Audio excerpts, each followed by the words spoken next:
Breaking news చూస్తున్నాం. రాష్ట్రంలో జరగనున్న 5 ఎమ్మెల్యే కోటా ఎమ్మెల్సీ స్థానాలకు నామినేషన్ల దాఖలు గడువు నేటితో ముగియనుంది. అయితే రేపు నామినేషన్ల పరిశీలన, 13న ఉపసంహరణకు అవకాశం కల్పించారు. ఇక 20న ఎన్నికలు నిర్వహించి అదే రోజు సాయంత్రం 5 గంటలకు ఓట్ల లెక్కింపు చేపట్టనున్నారు. శాసనమండలికి ఎమ్మెల్యే కోటాలో ఎమ్మెల్సీలు ఏకగ్రీవంగా ఎన్నికయ్యే అవకాశం కనిపిస్తుంది. ఇక అనూహ్య పరిణామాలు జరిగితే తప్ప ఎన్నిక జరిగే 5 స్థానాల్లో కాంగ్రెస్ 3, సిపిఐ, బీఆర్ఎస్ చెరో స్థానాన్ని దక్కించుకోనున్నాయి.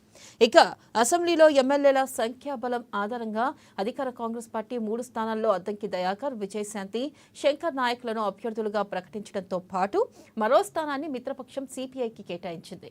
బీఆర్ఎస్ అభ్యర్థిగా దాసోజు శ్రవణ్ పేరు ఖరారైంది. ఇక సిపిఐ తరపున నెల్లికంటి సత్యం బరిలో ఉన్నారు.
బ్రేకింగ్ న్యూస్ చూస్తున్నాం. రాష్ట్రంలో జరగనున్న 5 ఎమ్మెల్యే కోటా ఎమ్మెల్సీ స్థానాలకు నామినేషన్ల దాఖల గడువు నేటితో ముగియనుంది.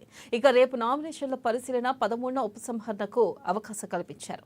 దీనిపై మరింత సమాచారాన్ని మా ప్రతినిధి హరీష్ అందిస్తారు. Harish, thank you.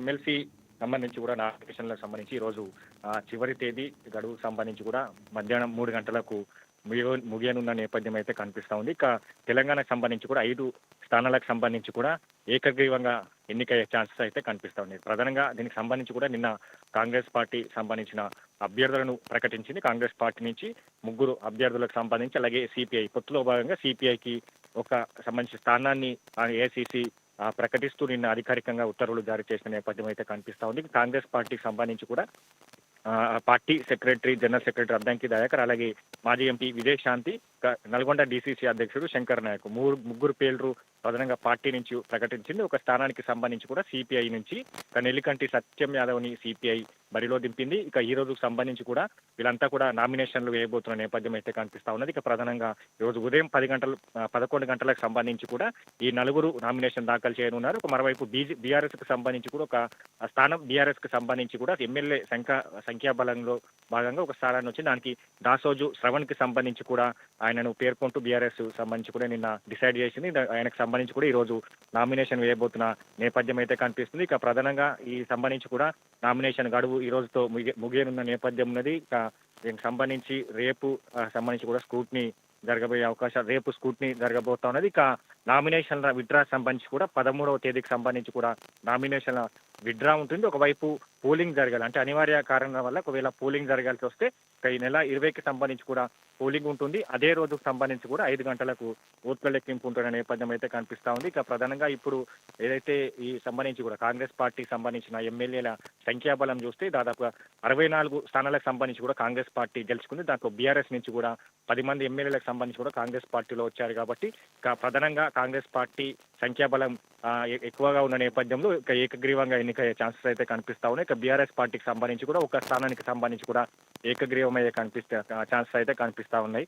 మొత్తంగా ఈ ఎమ్మెల్సీ స్థానాలకు సంబంధించి కూడా ఈ రోజు అందరూ నామినేషన్ వేయబోతున్న నేపథ్యం అయితే కనిపిస్తా ఉంది. ఇక ఈ 4 స్థానాలకి సంబంధించి కూడా ఈ రోజు నామినేషన్ ఉండనున్న నేపథ్యం అయితే ఉంది. Right Harish, thank you.